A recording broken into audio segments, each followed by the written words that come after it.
برپا کر دی کہ جب پتہ لگا ماں کے پیٹ میں بچی ہے یا بچہ اور بچی کا پتہ لگتے ہی ماں کے پیٹ میں قتل کرا ڈالا، تو بتا اس سامان نے ترقی دی یا تنزلی تھی؟ اس سامان نے کیا عطا کیا؟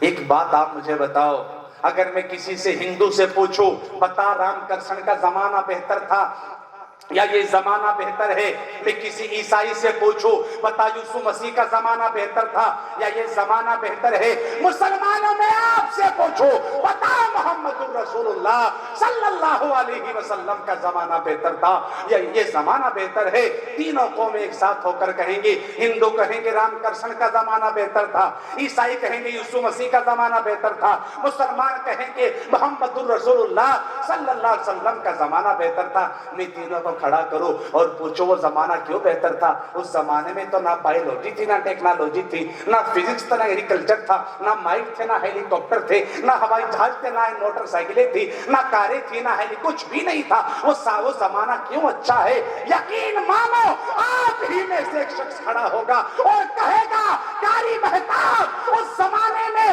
سامان نہ تھا تو نہ صحیح، لیکن اس زمانے کا انسان تھا۔ معلوم یہ ہوا زمانہ سامان سے نہیں، زمانہ انسان سے بنتا ہے، اور انسان بنانے کا سبق، انسان بنانے کا چیپٹر، انسان بنانے کا پارٹ نہ کسی ہندی کی کتاب میں ملے گا، نہ بایولوجی کے باب میں ملے گا، اگر ملے گا تو قرآن میں ملے گا۔ اس لیے فرمایا نبی کریم صلی اللہ علیہ وسلم نے خیرکم من تعلم القرآن وعلمہ، تم میں سب سے بہترین وہ ہے جو اللہ کے قرآن کو سیکھے اور سکھائے۔ لیکن کیوں پڑھائے گا؟ کیوں پڑھائے اپنے بچوں قرآن؟ جب دو پیسے ہاتھ میں آ گئے تو قرآن کے لیے تو بس آدھے گھنٹے کو چلا جائیے، پھر تو اس کا بچہ بہت بڑے اسکول میں جائے گا، قرآن کی اہمیت کو کم سمجھے گا، قرآن کی ضرورت نہیں، پھر تو تیرا بچہ اونچی کلاسوں میں پڑھے گا، اچھے اسکولوں میں پڑھے گا۔ لیکن اے مسلمانوں، اپنے بچے کو بڑے بڑے اسکولوں میں پڑھانے والے سنو، تو نے اپنے بچوں کو سب کچھ پڑھا دیا، سب کچھ پڑھا دیا، لیکن قرآن نہیں پڑھایا تو بتا جب تیری موت کا وقت ہوگا تو زندگی موت کے جھولے میں جھول رہا ہوگا اور اپنی پھٹی پھٹی آنکھوں سے چھوٹتی ہوئی دنیا کو دیکھ رہا ہوگا۔ او میرے پیارے بتا، اس وقت تیری روح کو آسانی سے نکلوانے کے لیے سورہ یاسین یہ تیرا بچہ قرآن والا پڑھے گا یا جس کو تم نے دنیا کا سبق پڑھایا یا وہ پڑھے گا؟ کون پڑھے گا؟ تو زور سے بولو۔ تیری آنکھ بند ہو گئی، تیرے جسم کے کپڑے اتار کر نہلا کر تجھے کفن کے ٹکڑے میں لپیٹ دیا گیا۔ او میرے پیارے بتا، چار پائی پر لیٹا کر تیرا جنازہ اٹھا کر مسجد کے پاس لے گئے۔ او میرے بھائی بتا، تیرا بچہ چھٹی سب میں کھڑا ہو کر یوں کہے گا امام صاحب اجازت ہے، کہا کہ نہیں؟ ارے بولو، امام صاحب اجازت ہے، اور کہے گا جو امام صاحب کی نیت ہے وہی میری نیت ہے، اللہ اکبر۔ لیکن یہ قرآن والا تیرے جنازے کے سامنے کھڑا ہوگا اور کہے گا اللہ اکبر کبیرہ، اللہم اغفر لی حینا ومیتنا وشاہدنا وغائبنا وصغیرنا وکبیرنا وذکرنا وانسانا۔ بتا یہ تیرا بچہ قرآن والا پڑھے گا یا جس کو تم نے دنیا کا سبق پڑھایا یا وہ پڑھے گا؟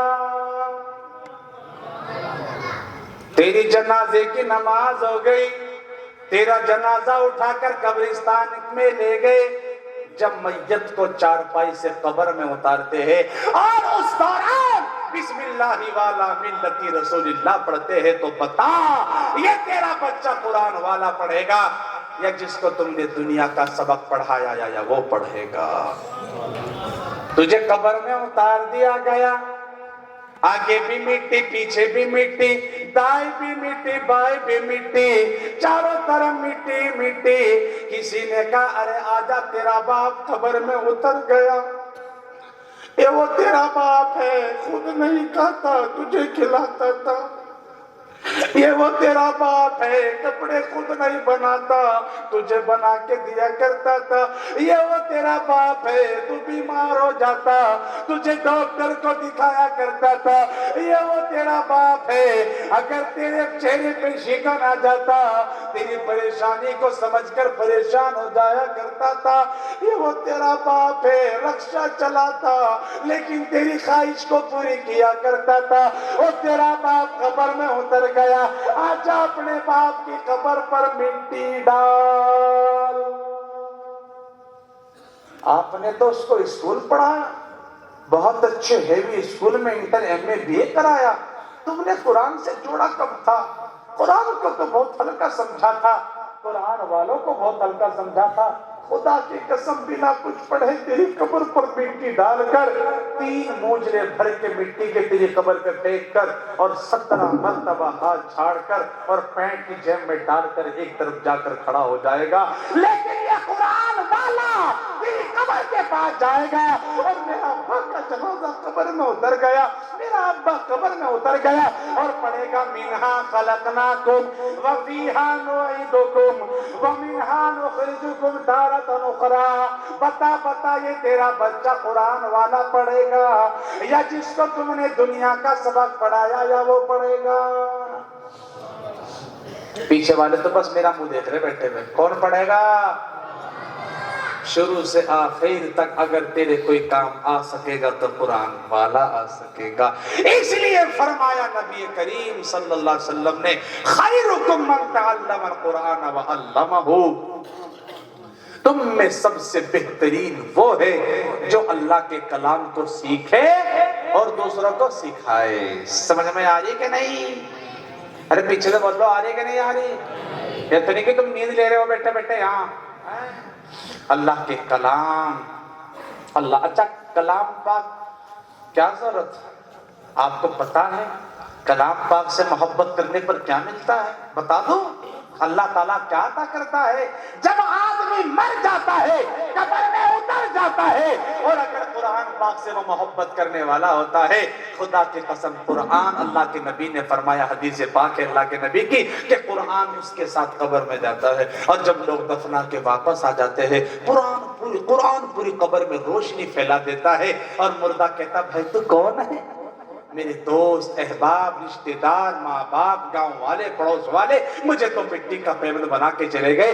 ارے میرے گھر والے لوگوں نے تو میری قبر پر مٹی ڈال کے پانی چھڑک کے پکی کر کے چلے گئے. تو کون ہے جو اس قبر کے اندھیرے گڈھے میں, اس اندھیری کوٹھڑی میں میرے لیے روشنی کا سامان کیے ہوئے ہے؟ قرآن کہے گا تو نے مجھے نہیں پہچانا؟ کہا نہیں پہچانا. قرآن کہے گا ارے میں وہ تیرا قرآن ہوں جسے تو صبح اٹھتا سورہ یاسین پڑھتا, بعد نماز مغرب سورہ واقعہ پڑھتا, عشاء کی نماز کے بعد سورہ ملک کی تلاوت کیا کرتا تھا. میں وہ تیرا قرآن ہوں جسے تو محبت عظمت کے ساتھ پڑھا کرتا تھا. میں وہ تیرا قرآن ہوں کہ رمضان کا مہینہ آتا اپنے کھیتوں پر تو کام بھی کرتا, محنت مزدوری بھی کرتا, دکانوں پر تجارت بھی کرتا, لیکن قرآن سننے کے لیے امام کے پیچھے تراویح میں گھنٹوں گھنٹوں کھڑا رہتا تھا. میں وہ تیرا قرآن ہوں, اگر قرآن والے تیرے بستی میں آ جاتے انہیں تو محبت کی نگاہ سے دیکھا کرتا تھا. او میرے پیارے, دنیا میں تو میرا تھا, آج اس تنہائی کے گڑھے میں تیرا ہوں. یہ اللہ کا قرآن. اے میری بچی, ہاتھ تو میں نے جوڑ لیا, اب کیا کروں بتا, تیرے پیر پکڑوں؟ یہ ہے اللہ کا بولو قرآن. اللہ کے کلام سے بڑھ کر کیا کتاب ہو سکتی ہے جس کا پڑھنا بھی ثواب, جس کا دیکھنا بھی ثواب, جس کا اٹھانا بھی ثواب, جس کے اوپر انگلی پھیر دینا بھی ثواب, جس کی طرح محبت کی نگاہ ڈال لینا بھی ثواب. اس لیے کہ یہ اللہ کا کلام ہے, اس لیے کہ اللہ کا. اور قرآن سے جو بن گئے وہ ابو بکر بن گئے, قرآن سے جو بن گئے وہ حضرت عمر بن گئے, قرآن سے جو بن گئے وہ عثمان غنی بن گئے, قرآن سے جب بن گئے حضرت علی بن گئے, قرآن سے جب بن گئے حسن حسین بن گئے, قرآن سے جب بن گئے امیر معاویہ بن گئے, اور بنتے بنتے بنتے وہ کیا سے کیا بن گئے آپ اس کا اندازہ نہیں لگا سکتے. اس لیے قرآن کی زندگی میں آنا شروع ہو گیا تھا, کلام پاک اترنا شروع ہو گیا تھا. اس لیے مال تو کھانا منظور تھا لیکن اللہ کے نام کو چھوڑنا منظور نہیں تھا. وہ بلال تھا جس کو لوگ مارتے تھے، مکہ کی گلیوں میں گھسیٹتے تھے، لیکن بلال کبھی بھی یوں کہتا نہیں رکتا تھا، لا الہ الا اللہ محمد رسول اللہ۔ اس لیے وہ قرآن سے بنے تھے۔ وہ عمر ہے جو راتوں کی تنہائیوں میں گشت کر رہا ہے۔ دیکھا جنگل میں سرائے کے باہر ایک آدمی سر پکڑے بیٹھا، حضرت عمر گشت کر رہے تھے، منہ پہ ٹھانڈا باندھ رکھا، منہ پہ کپڑا لپیٹ رکھا، کوئی پہچانے نہ۔ تو حضرت عمر اس کے پاس گئے تو دیکھا اندر سے کسی عورت کے رونے کی آواز آ رہی تھی۔ حضرت عمر نے اس سے کہا، بھائی کیا بات ہے، کون ہے تو، اندر عورت کیوں رو رہی ہے؟ وہ جو گاؤں کا بدو تھا اس نے کہا، چل چل اپنا کام کر چوکیدار۔ اسے یوں نہیں پتا یہ عمر ہے، اسے یوں نہیں پتا تسلیم بھائی یہ عمر ہے، اسے یہ نہیں معلوم کہ وقت کا حکمراں حضرت عمر امیر المومنین حضرت عمر ہے۔ چنانچہ اس نے کہا، وہ جو بیٹھا تھا سرائے کے باہر گاؤں کا تھا بیچارہ، اس نے کہا چل بھائی چل چوکیدار اپنا کام کر، کام کا سر میں درد کر رہا۔ اس نے کہا میرے بھائی بتا دو میں تیرے کچھ کام آ جاؤں؟ حضرت عمر نے کہا، اس نے کہا تو میرے کیا کام آئے گا، میرے کیا کام آئے گا تو، ہم گاؤں کے بدو ہیں، گاؤں کے رہنے والے ہیں، سفر کر رہے تھے،